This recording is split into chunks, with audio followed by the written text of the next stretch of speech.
வணக்கம். இந்த வீடியோல லிஸ்ட் பத்தி பார்க்கலாம். லிஸ்ட் அப்படின்னா இப்ப நம்ம ஏதாச்சும் ஷாப்பிங் போறோம்னா போகிறதுக்கு முன்னாடி என்னெல்லாம் வாங்கலாம்னு நம்ம நோட் பண்ணி வச்சிருப்போம். ஸோ இதுதான் வந்து லிஸ்ட். ஸோ இதே மாதிரி தான் நம்ம HTML யூஸ் பண்ணி ஒரு வெப்சைட் வந்து கிரியேட் பண்ண போறோம்னா அந்த வெப்சைட் பத்தி நம்ம லிஸ்ட் வந்து எப்படி கிரியேட் பண்ணலாம், இல்ல அந்த வெப்சைட்ல கூட சப்டைட்டில் வச்சு நம்ம வந்து அந்த வெப்சைட்ல இந்த இதெல்லாம் இருக்கு அப்படின்னு நம்ம லிஸ்ட் கொடுக்கலாம். ஸோ இந்த மாதிரி நம்ம லிஸ்ட் நம்ம வெப்சைட்ல நம்ம கொடுக்கணும்னா எந்த மாதிரி டேக்ஸ்லாம் யூஸ் பண்ணி கொடுக்கலாம் அப்படின்றத இந்த வீடியோல பார்க்கலாம். HTML வந்து லிஸ்ட் வந்து ஒரு ஸ்பெஷல் ஃபீச்சர். இந்த லிஸ்ட்டை யூஸ் பண்ணி நம்ம HTML நிறைய லிஸ்ட் வந்து நம்மளால கிரியேட் பண்ணிக்க முடியும். இதுல லிங்க்ஸ் கொடுத்துக்கலாம், இமேஜஸ், இந்த மாதிரி எந்த டேக் வேணாலும் நம்ம யூஸ் பண்ணிக்க முடியும்.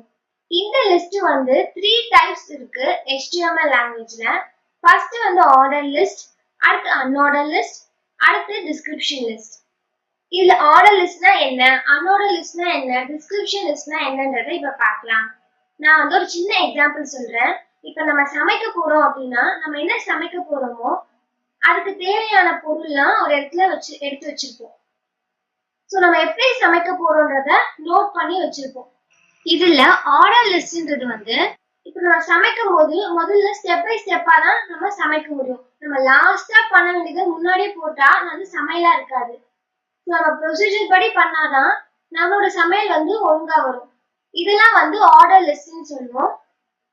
அன்ஆர்டர் லிஸ்ட்னா இப்ப நம்ம சமையலுக்கு என்னதான் தேவையோ நம்ம எடுத்து வச்சிருக்கோம்ல, இதுதான் அன்ஆர்டர் லிஸ்ட். நம்ம ஃபர்ஸ்ட் என்ன பண்ண போறோமோ அந்த இன்கிரீடியன்ட் ஃபர்ஸ்டும் அப்படியே லைன் பை லைனா நம்ம வைக்க மாட்டோம். என்னெல்லாம் சமையலுக்கு தேவைப்படுமோ அதெல்லாம் மொத்தமா நம்ம எடுத்து வச்சிருவோம். அதை நம்ம ஃபர்ஸ்ட் போடுறதுனாலோ இல்ல செகண்ட் வந்து நம்ம கொடுக்கறதுனாலயும் எந்த ப்ராப்ளமும் இல்லை. இந்த சமையலுக்கு இந்த பொருள்லாம் தேவை, இதை மட்டும் நம்ம வாங்கிட்டு வந்தா போதும். ஸோ இதெல்லாம் வந்து அன்ஆர்டர் லிஸ்ட்னு சொல்லுவோம். அடுத்து டிஸ்கிரிப்ஷன் லிஸ்ட். டிஸ்கிரிப்ஷன் லிஸ்ட் வந்து அன்ஆர்டர் லிஸ்ட் மாதிரியோ இல்ல ஆர்டர் லிஸ்ட் மாதிரியோ ஒரு லிஸ்ட் பேஸ்ல வராது. இதுக்கு வந்து பெஸ்ட் எக்ஸாம்பிள் வந்து டிக்ஷனரி சொல்லலாம். இப்ப டிக்ஷனரியில வந்து நிறைய வேர்ட்ஸுக்கு வந்து மீனிங் கொடுத்துருப்பாங்க. ஸோ ஒரு வேர்ட் கொடுத்து அந்த வேர்டோட மீனிங் கீழே கொடுக்கணும்ல, இதுதான் வந்து டிஸ்கிரிப்ஷன் லிஸ்ட். ஸோ அடுத்தடுத்து டிக்ஷனரியை பொறுத்த வரைக்கும் ஃபர்ஸ்ட் ஒரு வேர்ட் இருக்கும், அடுத்து அதோட மீனிங் இருக்கும், அடுத்து இன்னொரு வேர்ட் இருக்கும், அதோட மீனிங் இருக்கும். ஸோ இந்த டிஸ்கிரிப்ஷன் லிஸ்ட்டும் வந்து அந்த மாதிரி தான். ஒரு வேர்ட் இருக்கும் பாத்தீங்களா, அதுக்கு நம்ம ஒரு டேக் கொடுப்போம், அதை பத்தி நம்ம எக்ஸ்பிளைன் பண்ணுவோம்ல, அதை ஒரு டேக் யூஸ் பண்ணி கொடுப்போம். ஸோ இது ரெண்டுத்துக்குமே வந்து முன்னாடியும் பின்னாடியும் இந்த டிஸ்கிரிப்ஷன் லிஸ்ட் வந்து நாம கொடுப்போம். ஸோ இப்போ உங்களுக்கு புரிஞ்சிருக்கும் ஆர்டர் லிஸ்ட்னா என்ன, அன்ஆர்டர் லிஸ்ட்னா என்ன, டிஸ்கிரிப்ஷன் லிஸ்ட்னா என்னன்னு. இப்போ இதை எப்படிலாம் யூஸ் பண்ணலாம், இதை என்ன டேக் யூஸ் பண்ணலாம் அப்படின்றத பார்க்கலாம். முதல்ல ஆர்டர் லிஸ்ட் பார்க்கலாம். இந்த ஆர்டர் லிஸ்ட நம்பர் லிஸ்ட்னு சொல்லலாம். ஏன்னா நம்ம கொடுக்கக்கூடிய லிஸ்ட் எல்லாமே வந்து 1 2 3 4 அப்படின்னு நம்பர்ஸ்ல தான் டிஃபால்ட்டாவே இருக்கும். ஸோ அதனால இந்த ஆர்டர் லிஸ்ட நம்பர் லிஸ்ட்னு சொல்லலாம். இந்த ஆர்டர் லிஸ்ட் வந்து ஒரு container take, opening and closing take வந்து இருக்கும். இது ஓப்பனிங் டேக் வந்து லெஸ் தென் OL, O வந்து ஆர்டர், L வந்து லிஸ்ட், அப்புறம் கிரேட்டர் தென் கொடுத்து அந்த டேக்கை க்ளோஸ் பண்ணிடுவோம். இது வந்து ஒரு ஓப்பனிங் டேக். க்ளோசிங் டேக் வந்து அதே less than /OL greater than, இது வந்து closing take. So opening and closing take வந்து ஆர்டர் லிஸ்ட்டுக்கு இருக்கு. இதுக்குள்ள நம்ம கொடுக்கக்கூடிய அந்த லிஸ்ட் எல்லாம் வந்து list opening and closing take கொடுத்து நம்ம கொடுக்கணும். அதுக்கு LI அப்படின்ற ஆல்பபெட் நம்ம யூஸ் பண்ணுவோம். இதை யூஸ் பண்ணி நம்ம லிஸ்ட் வந்து கொடுத்துக்கலாம். ஆனா கொடுக்கக்கூடிய லிஸ்ட் எல்லாமே இந்த order opening and closing tag குள்ள இருக்கணும். நம்ம நார்மலாவே ஆர்டர் லிஸ்ட் இந்த OL அப்படின்னு ஓப்பனிங் அண்ட் க்ளோசிங் டேக் கொடுத்து உள்ள லிஸ்ட் கிரியேட் பண்ணாலே ஆட்டோமேட்டிக்கா நமக்கு வந்து 1 2 3ல டிஸ்பிளே ஆயிடும். ஏன்னா டிஃபால்ட்டா வந்து நம்பர்ஸ் இருக்கு. இது இல்லாம இன்னும் என்னென்ன டைப்ஸ்லாம் இருக்கு அப்படின்னு பார்க்கலாம். இப்ப நம்ம 1 2 3 அப்படின்னு நம்ம கொடுக்கக்கூடிய ப்ரொசீஜர் வந்து நமக்கு டிஸ்ப்ளே ஆகும். இல்ல அந்த டாபிக்க பத்தி நம்ம எக்ஸ்பிளைன் பண்ணுவோம். 1 2 3 இல்லாம நம்ம ஆல்பபெட் வந்து caps A B C D இந்த மாதிரியும் நம்ம கிரியேட் பண்ணிக்கலாம். இல்ல small letter A B C இதையும் கிரியேட் பண்ணிக்கலாம். இல்ல ரோமன் லெட்டர்ஸ் இருக்கு, அதுலயும் கேப் ஸ்மால் இந்த மாதிரி நமக்கு எந்த மாதிரி தேவையோ அந்த மாதிரி நம்ம ஆர்டர் லிஸ்டை கிரியேட் பண்ணிக்கலாம். இந்த மாதிரி நமக்கு எந்த டைப்ல தேவையோ அந்த டைப் அப்படின்ற ஒரு ஆட்ரிபியூட் வந்து ஆர்டர் லிஸ்டோட ஓப்பனிங் டேக்ல நம்ம கொடுத்து என்ன டைப் வேணுமோ அதை செலக்ட் பண்ணோம்னா நம்மளோட ஃபைலை சேவ் பண்ணி வெப் ப்ரௌசர் போய் ரெஃப்ரெஷ் பண்ண ஆட்டோமேட்டிக்கா நமக்கு நம்ம என்ன டைப் கொடுத்துருக்கோமோ அந்த டைப் நமக்கு டிஸ்ப்ளே ஆகும். ஸோ இதுதான் வந்து ஆர்டர் லிஸ்ட். இது இல்லாம இந்த ஆர்டர் லிஸ்ட்ல நம்ம நிறைய ஸ்டைல்ஸ் வந்து அப்ளை பண்ணிக்கலாம். அடுத்து அன்ஆர்டர் லிஸ்ட். இந்த அன்ஆர்டர் லிஸ்ட புல்லட் லிஸ்ட்னு சொல்லலாம். ஏன்னா நம்ம வந்து ஆர்டர் லிஸ்ட் கொடுத்து அதுக்குள்ள கிரியேட் பண்ணக்கூடிய லிஸ்ட் எல்லாமே டிஃபால்ட்டா புல்லட்ஸ்ல நமக்கு டிஸ்ப்ளே ஆகும். அதனால இந்த அன்ஆர்டர் லிஸ்ட புல்லட் லிஸ்ட்னு சொல்லுவோம். இதுவும் வந்து ஒரு container take, opening and closing take இருக்கும். ஆர்டர் லிஸ்ட்ல எப்படி OL கொடுக்கணும் அதே மாதிரி அன்ஆர்டர் லிஸ்ட்ல UL அப்படின்னு நான் கொடுத்து இந்த order list opening and closing tag உள்ள நான் டைப் பண்ணக்கூடிய லிஸ்ட் எல்லாமே list opening and closing take நான் கொடுப்பேன். இப்படி நான் கொடுத்த ஃபைலை சேவ் பண்ணா என்னோட வெப்சைட்ல வந்து எனக்கு அந்த பாயிண்ட்ஸ் எல்லாமே புல்லட்ல டிஸ்ப்ளே ஆகும். இதுதான் வந்து அன்ஆர்டர் லிஸ்ட். இதுல இன்னும் என்னென்ன டைப்ஸ்லாம் இருக்கு அப்படின்றத பார்ப்போம். டிஃபால்ட்டா வந்து டிஸ்க் நம்ம கொடுத்தோம்னா நமக்கு வந்து புல்லட்ல டிஸ்ப்ளே ஆகும். இல்ல சர்க்கிள் ஸ்கொயர், சர்க்கிள் மட்டும் டிஸ்ப்ளே ஆகும். ஸ்கொயர்னா நமக்கு வந்து சாலிடா டிஸ்ப்ளே ஆகும் அந்த ஸ்கொயரு. நன் அப்படின்னா நமக்கு எதுவுமே வந்து பாயிண்ட் வைக்காம நார்மலா அந்த லிஸ்ட் மட்டும் டிஸ்ப்ளே ஆகும். ஸோ இதுதான் வந்து அன்ஆர்டர் லிஸ்ட். இந்த அன்ஆர்டர் லிஸ்ட்லயும் வந்து நம்ம ஸ்டைல்ஸ் அப்ளை பண்ணிக்கலாம்.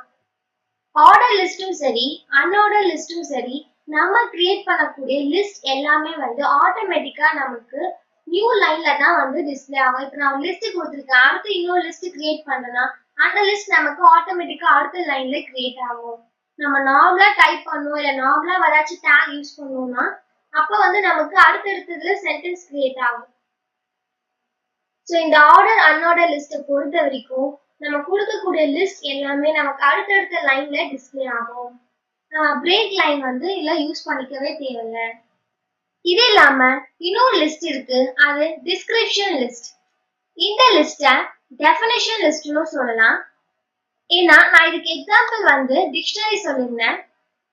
இப்போ அங்க ஒரு வார்த்தை கொடுத்திருப்பாங்க, அதுக்கு மீனிங் கொடுத்திருப்பாங்க. அடுத்து இன்னொரு வார்த்தை கொடுத்திருப்பாங்க, அதுக்கு மீனிங் கொடுத்திருப்பாங்க. இந்த மாதிரி நம்ம வந்து இப்ப கட்டுரை எல்லாம் எழுதுறோம்னா அந்த கட்டுரையோட முன்னுரை போட்டு அதை பத்தி அடுத்து என்ன டைட்டிலும் அதுக்கப்புறம் அந்த டைட்டிலுக்கான ரிலேட்டடா நம்ம கொடுப்போம். ஸோ இந்த டிஸ்கிரிப்ஷன் லிஸ்டும் அப்படிதான். இப்போ நம்ம வெப்சைட்டை பத்தி நம்ம ஏதாச்சும் சொல்ல போறோம் அப்படின்னா நிறைய பாயிண்ட்ஸ் வந்து இருக்குன்னா சப்டைட்டிலா கிரியேட் பண்ணி அந்த சப்டைட்டில பத்தி நம்ம சொல்ற மாதிரி இருக்கும். ஸோ இதுதான் வந்து டிஸ்கிரிப்ஷன் லிஸ்ட்னு சொல்லுவோம். இந்த டிஸ்கிரிப்ஷன் லிஸ்ட் வந்து ஒரு container take, opening and closing take வந்து இருக்கும். இந்த மாதிரி வந்து ஒரு வேர்ட் அதை பத்தி வந்து நம்ம சொல்லணும் அப்படின்னா அப்ப இந்த டிஸ்கிரிப்ஷன் லிஸ்ட் வந்து நம்ம யூஸ் பண்ணிக்கலாம். இந்த டிஸ்கிரிப்ஷன் டேக் யூஸ் பண்ணி இது டிஸ்கிரிப்ஷன் லிஸ்ட்ன்றதுனால இந்த டேக்ல வந்து நான் DL அப்படின்னு நான் கொடுப்பேன். DL opening take /DL closing take நம்ம கொடுக்கணும். இதுக்குள்ள நம்ம அந்த டிஸ்கிரிப்ஷன் நம்ம வந்து ஒரு வேர்ட் அந்த வேர்டை பத்தி மீனிங் வந்து கொடுப்போம். நம்ம ஒரு வேர்ட் கொடுப்போம்ல அந்த வேர்டுக்கு நம்ம ஒரு டேக் கொடுப்போம். அது வந்து description term DT opening take DT closing take நம்ம கொடுப்போம். கொடுத்து அந்த வேர்டை கொடுப்போம். அந்த வேர்டை பத்தி நம்ம எக்ஸ்பிளைன் பண்ணுவோம்ல அதுக்கும் ஒரு டேக் இருக்கு, அது டிஸ்கிரிப்ஷன் டேட்டா. இது opening take and closing take கொடுக்கணும். இந்த டிஸ்கிரிப்ஷன் டேர்ம் அண்ட் டிஸ்கிரிப்ஷன் டேட்டாக்கு முன்னாடியும் பின்னாடியும் description list opening and closing take வந்து இருக்கணும். ஸோ இப்படி நம்ம கொடுத்தாதான் நம்மளோட வெப்சைட்ல வந்து ஒரு வேர்ட் அந்த வேர்டை பத்தியான மீனிங். ஸோ நம்ம வந்து என்ன டைட்டில் கொடுக்குறோமோ அது ஃபர்ஸ்ட் நமக்கு டிஸ்பிளே ஆகும். ஆட்டோமேட்டிக்கா அடுத்த லைன்ல அந்த வேர்டை பத்தியான மீனிங் வந்து நமக்கு டிஸ்பிளே ஆகும். ஸோ இப்படிதான் வந்து டிஸ்கிரிப்ஷன் லிஸ்ட் நம்ம கொடுக்கணும். இன்னைக்கு நம்ம order list, unorder list, description list இப்படின்னா என்ன, இதை எப்படி யூஸ் பண்ணலாம், நம்மளோட வெப்சைட்ல இந்த மாதிரி லிஸ்ட் கிரியேட் பண்ண எந்த மாதிரியான டேக்ஸ் யூஸ் பண்ணணும் அப்படின்றத பார்த்தோம்.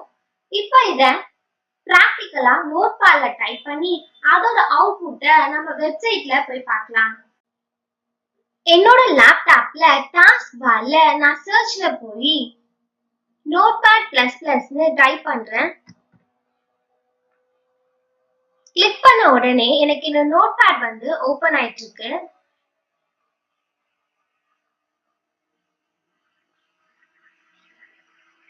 நம்ம நியூ ஒரு பேஜ் கிரியேட் பண்ண ஃபைல்ல போய் நியூன்னு கொடுத்துக்கலாம். இப்போ HTML யூஸ் பண்ணி நம்ம ஒரு வெப்சைட் கிரியேட் பண்ண என்னென்ன HTML டேக்ஸ்லாம் இருக்கோ அதெல்லாம் நம்ம டைப் பண்ணிக்கலாம். முதல்ல exclamatic doc type HTML கொடுத்துக்கிறேன். நம்ம யூஸ் பண்ணக்கூடிய வெப் ப்ரௌசர் வந்து நம்ம கொடுக்கக்கூடிய டெக்ஸ்ட், இமேஜஸ் இதெல்லாம் வந்து ஒரு HTML டாக்குமெண்ட் யூஸ் பண்ணி நம்ம கொடுக்குறோம் அப்படின்னு வெப் ப்ரௌசர் அண்டர்ஸ்டாண்ட் பண்ணதுக்காக இந்த டேகை நம்ம யூஸ் பண்றோம். அடுத்து HTML opening tag, HTML closing tag.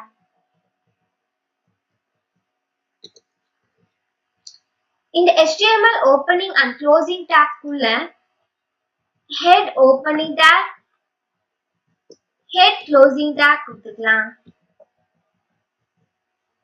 இந்த head opening and closing tag உள்ள டைட்டில் ஓப்பனிங் டேக்,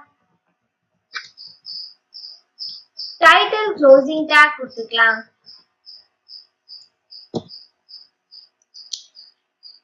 இன்னைக்கு நம்ம லிஸ்ட் பத்தி பார்க்க போறோம். சோ நான் லிஸ்ட் டைப் பண்ணிக்கிறேன். சோ அடுத்து இந்த க்ளோசிங் ஹெட் டேக் கீழ பாடி ஓப்பனிங் டேக் கொடுத்துக்கலாம். HTML க்ளோசிங் டேக் எங்க முடியுதோ அதுக்கு மேல பாடி க்ளோசிங் டேக் கொடுத்துக்கலாம்.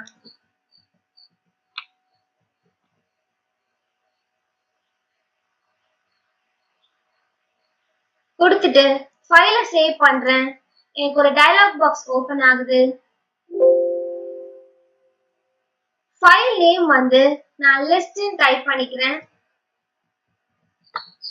டைப் பண்ணி .html கொடுத்துக்கலாம். நம்மளோட டாக்குமெண்ட் வந்து ஒரு HTML டாக்குமெண்டா சேஞ்ச் ஆகும். ஸோ அதனால நான் .html கொடுத்து என்னோட ஃபைல் வந்து டெஸ்க்டாப்ல எனக்கு தேவை. ஸோ நான் டெஸ்க்டாப் கிளிக் பண்ணி சேவ் பண்ணிக்கிறேன். நான் டைப் பண்ண டெக்ஸ்ட் எல்லாமே எனக்கு ஒரு HTML டாக்குமெண்ட்ல சேஞ்ச் ஆயிடுச்சு. இப்போ சேவ் பண்ண இந்த ஃபைலை நம்ம ஓபன் பண்ணி பார்க்கலாம். நம்ம இந்த ஃபைலை டெஸ்க்டாப்ல சேவ் பண்ணிருக்கோம். ஸோ டெஸ்க்டாப்ல list.html ஒரு HTML ஃபைல் இருக்கு. இதை நம்ம ஓபன் பண்ணலாம். என்னோட வெப்சைட்ல நான் டைட்டில் வந்து லிஸ்டிங் கொடுத்துருக்கேன். அது எனக்கு இந்த டேப்ல வந்து டிஸ்பிளே ஆகுது. ஸோ பாடியில வந்து நான் எதுவுமே டைப் பண்ணல, அதனால என்னோட வெப்சைட்ல எனக்கு எதுவுமே டிஸ்பிளே ஆகல. இதுவே நான் பாடியில ஒரு ஹெட்டிங் டேக் கொடுத்துக்கிறேன். அதுக்கு h1 opening take, h1 closing take வந்து யூஸ் பண்ணிக்கிறேன். இதுல ஹெட்டிங் வந்து மை ப்ரோக்ராமிங் லைன் டைப் பண்ணிக்கிறேன். இப்போ போய் ஃபைலை சேவ் பண்ணி நம்மளோட HTML ஃபைல் ஓபன் பண்ணி வெப்சைட்டை ரெஃப்ரெஷ் பண்றேன். ஸோ எனக்கு வந்து ஹெட்டிங் என்னோட வெப்சைட்ல டிஸ்பிளே ஆகுது. நம்ம பாடியில என்னெல்லாம் டைப் பண்றோமோ அது எல்லாமே நம்மளோட வெப்பேஜ்ல நமக்கு இந்த இடத்துல டிஸ்பிளே ஆகும். இந்த வீடியோல ஆர்டர் லிஸ்ட்னா என்ன, அன்ஆர்டர் லிஸ்ட்னா என்ன, டெஃபினிஷன் லிஸ்ட்னா என்னன்றத பார்த்தோம். இத யூஸ் பண்ண நம்ம ஒரு வெப்சைட் வந்து இப்ப கிரியேட் பண்ணி வச்சிருக்கோம். கிரியேட் பண்ண இந்த வெப்சைட்ல எப்படி வந்து ஆர்டர் லிஸ்ட் கொடுக்கலாம், அன்ஆர்டர் லிஸ்ட் கொடுக்கலாம், டெஃபினிஷன் லிஸ்ட் வந்து கொடுக்கலாம்ன்றத அடுத்த வீடியோல பார்க்கலாம். Thank you.